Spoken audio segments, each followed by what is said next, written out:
नमस्कार, आप देख रहे हैं पंजाब केसरी टीवी और मैं हूं आपके साथ अनिकेत राय। आज पूरे देश में श्री कृष्ण जन्माष्टमी की धूम है। हर तरफ नटखट श्री कृष्ण के भक्त श्री कृष्ण के जन्मदिन को मनाने के लिए तैयार हैं। कई भक्त श्री कृष्ण का जन्मदिन मनाने के लिए मथुरा भी पहुंचे हैं। पूरा देश श्री कृष्ण के जन्मदिन को मनाने के लिए तैयारियों में जुटा हुआ है। और जुटे भी क्यों ना, आखिर भाई माखन चोर का बर्थडे जो है। अब आप सोच रहे होंगे कि भगवान श्री कृष्ण को मेरे जैसा आम लड़का माखन चोर क्यों बोल दिया। तो चलिए आपको बता देते हैं श्री कृष्ण को माखन चोर कहने के पीछे की कथा।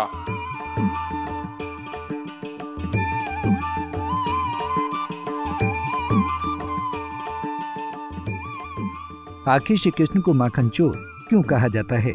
पौराणिक कथा के अनुसार एक बार माखन चोर श्री कृष्ण अपने मित्र मधुमंगल को उनके घर पर जाकर कुछ खाने की इच्छा जताई। इसके बाद मधुमंगल अपने घर आकर कृष्ण के लिए कुछ खाने की व्यवस्था करने लगे, लेकिन घर में कुछ नहीं मिला तो वो कृष्ण के लिए बासी कड़ी लेकर जाने लगे।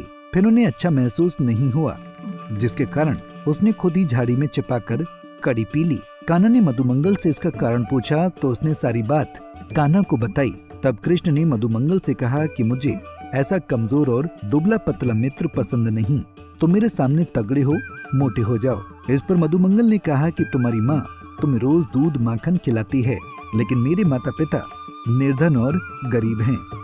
मैंने तो कभी माखन भी नहीं खाया।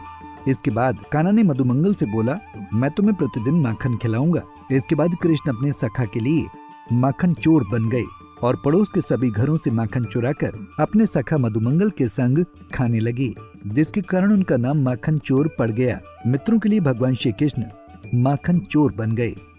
वैसे तो श्री कृष्ण को बाल गोपाल, कन्हैया, कान्हा, मुरलीधर, नंदलाल, गोपाल, लड्डू गोपाल जैसे कई नामों से जाना जाता है। बचपन से लेकर युवावस्था तक कान्हा को अनेक लीलाओं के कारण अलग अलग नाम मिलते गए हैं। कई बार उनके प्रियजनों ने उन्हें नया नाम दिया तो कई बार उनके शत्रुओं द्वारा भी नए नाम दिए गए, जिनमें से उनका एक नाम छलिया है जो कंस ने दिया था। ये भी काफ़ी प्रचलित नामों में से एक है। अब चलिए एक नज़र और डालते हैं कि श्री कृष्ण का जन्मदिन हम जन्माष्टमी के रूप में कब मनाते हैं और क्यों मनाते हैं।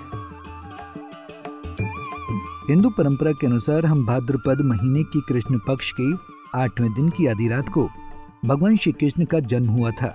उसी दिन से इस पर्व को जन्माष्टमी के रूप में मनाया जाने लगा और इस दिन को भक्त श्री कृष्ण के जन्मदिन के रूप में मनाते हैं।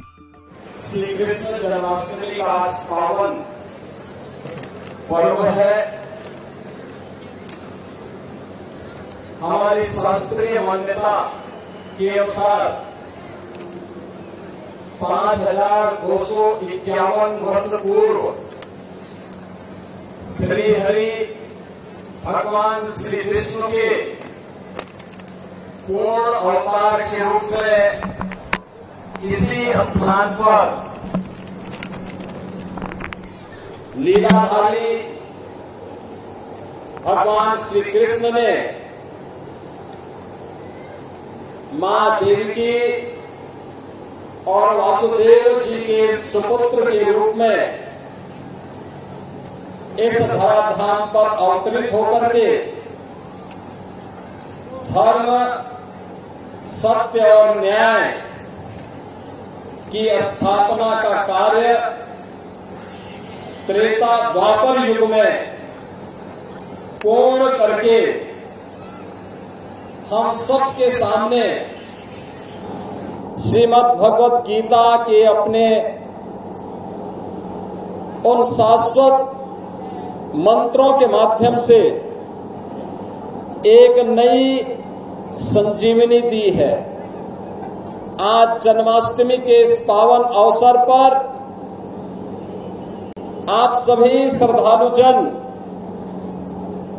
यहां पर दर्शनार्थ आए हैं। मैं उत्तर प्रदेश सरकार और उत्तर प्रदेश की जनता जनार्दन की ओर से आप सबका हृदय से अभिनंदन करता हूं। आप सबका मैं स्वागत करता हूं। मथुरा श्री कृष्ण के जन्मदिन को लेकर पूरी तरह तैयार है। मथुरा श्री कृष्ण की जन्मस्थली है। इस जन्मस्थली को भक्तों के द्वारा दुल्हन की तरह सजाया गया है। दूर दूर से भक्त श्री कृष्ण के जन्मदिन को मनाने के लिए मथुरा पहुँचे। भक्त श्री कृष्ण के जन्मदिन को लेकर काफी उत्साहित हैं।